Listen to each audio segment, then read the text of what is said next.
sa inyong lahat. This is me again, ang inyong Ate Mai, and welcome back dito sa aking channel.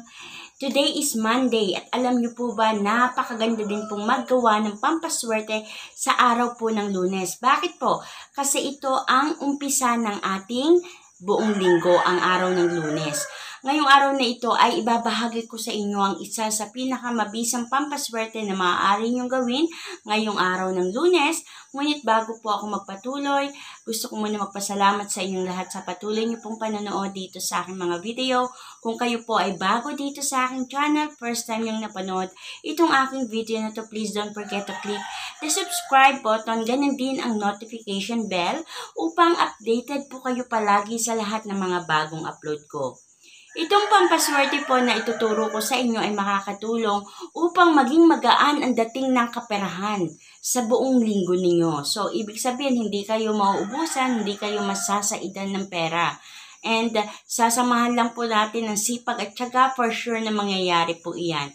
At paalala ko rin po sa lahat, itong aking ibabahagi sa inyo ay magsisilbing gabay po sa inyong pangaraw-araw na buhay upang maging epektibo. Unang-una, ibigay po natin ang ating 100% ng paniniwala upang mas maging positibo ang maging resulta sa paggagawa niyo po ng inyong mga ritual na pampaswerte.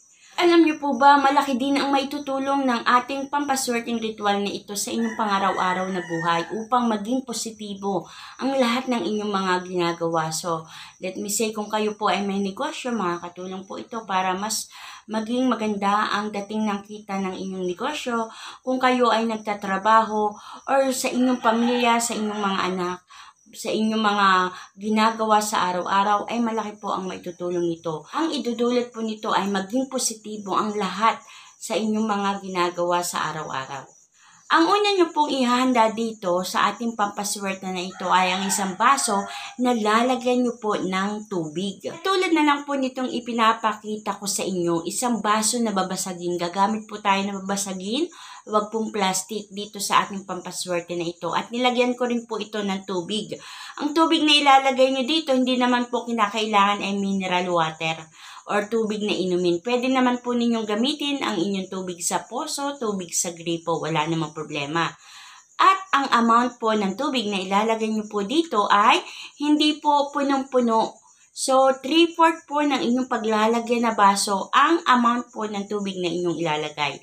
At ang susunod naman po natin kakailanganin ay ang ating asin. Naghanda po ako ng asin dito. Bakit po tayo gagamit ng asin? Upang mas maging epektibo ang ating ritual at mas mabigyan nito ng proteksyon or kontra ang ating pampaswerte na gagawin. At ang isa naman po na ating kakailanganin ay ang 1 piraso ng bawang. Katulad na lang po nitong ipinapakita ko sa inyo, 1 piraso lang po ng bawang ang ating kakailanganin. Na ito po ay inalisan ko na ng balat. So make it sure na alisan nyo po ang balat bago nyo gamitin itong ating bawang.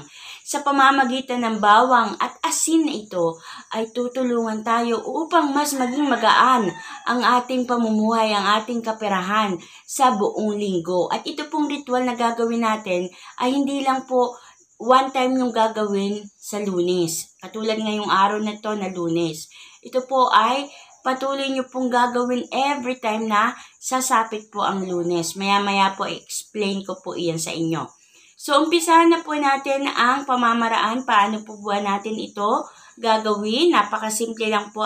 So, pag meron na po kayong baso at saka tubig, ay pumunta po kayo or pumuwesto po kayo sa silangang bahagi ng inyong bahay. Kung nasa ang parte ng silangan, doon po kayo haharap. Haharap po kayo dyan habang hawak-hawak nyo po itong inyong tubig na nasa baso. And then, ang susunod po natin gagawin ay kukuha po tayo ng 3 kurot ng asin. Katulad na lang nito. At habang inilalagay natin dito sa ating baso, ay nagwi-wish po tayo. Kung ano man yung mga kahilingan nyo, may kinalaman sa pera, sa inyong negosyo, sa inyong trabaho, basta 3 kurot lang po ng asin ang ating ilalagay dito sa ating baso na may tubig. Yan po ay hindi nyo hahaluin once na nailagay nyo po ang asin. Ang susunod naman po nating ilalagay ay ang ating 1 pirasong bawang. So bago po natin ilagay itong ating bawang ay mainam na ito ay ating bulungan. Bulungan pa rin po natin ang ating mga kahilingan. So kapag ito ay nabulungan nyo na, ilalagay po natin dito.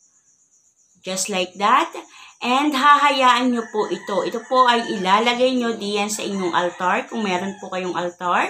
Kung wala naman kayong altar, ay ilalagay nyo po diyan sa inyong sala. Or sa inyong kwarto, pwede din naman po. Po ay hahayaan nyo dyan 1 linggo hanggang sa sumapit na naman ang Lunes. Ayan. Kung mapapansin nyo po, sa bawat araw na magdadaan, makikita nyo na sumusuloy po yung bawang na nasa loob po nito. Ibig sabihin, maganda po ang meaning nun. Positive po. Positive na talagang swerte or siksikliglig umaapaw na swerte ang idudulot sa inyo. So, hayaan nyo lang po iyan. And kapag sumapit na po ang Lunes, ito po ay inyong papalitan. So, ang pamamaraan po ng pagpapalit nito ay yung pong bawang na inilagay nyo dito, na inyong aalisin, ito po ay inyong itatanim. It's either sa paso na may lupa or kaya naman ay sa mismong lupa. Itatanim nyo po ito. Huwag nyo po itong itatapon o kaya naman ay gagamitin. Kasi ginamit po natin ito sa pampaswerte. So, every time na kayo po ay magpapalit, itatanim nyo lang po ng itatanim ang bawang na inyong pinagpalitan. At ang tubig naman po na inyong ginamit ay ibubuhos nyo diyan sa inyong inodoro o sa inyong lababo na may dumadaloy na tubig. So, iyan po ang pamamaraan ng pag-dispose ng ating ginamit na pampaswerteng ito.